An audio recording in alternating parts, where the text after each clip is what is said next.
আসসালামু আলাইকুম। পোলাও রান্নার রেসিপি। আমি পেঁয়াজের বেস্তাটা ভেজে নিলাম, তারপর চাউলটা ভেজে নিয়েছি ওই তেলের মধ্যে। তারপর কিশমিশ দিলাম, মটরশুঁটি দিলাম। আমি আজকে মটরশুঁটি দিয়ে রান্না করব। ভালোভাবে চাউলটা, মটরশুঁটি, কিশমিশ ভালো করে ভেজে নেব।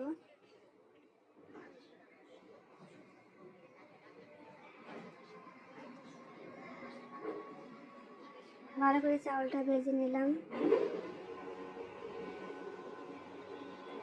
দারচিনি দিয়েছি, এলাচ দিয়েছি পোলাওর মধ্যে।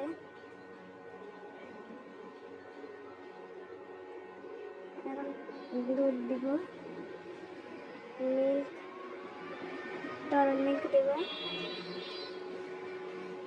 মিল্ক দিয়ে সাধারণত রান্না করব। তরল মিল্ক দিয়ে দিচ্ছি, মটরশুঁটি, কিশমিশ, তরল মিল্ক দিয়ে ভালোভাবে লাল করে নিয়ে এখন আমি পানি দিয়ে দিলাম, কাঁচা মরিচ দিয়ে দিলাম এর মধ্যে। দেখুন গাইস, একদম সাদা হয়েছে আমার পোলাওটা। এইভাবে রেসিপিটা করলে অনেক টেস্টি হবে। আল্লাহ হাফেজ।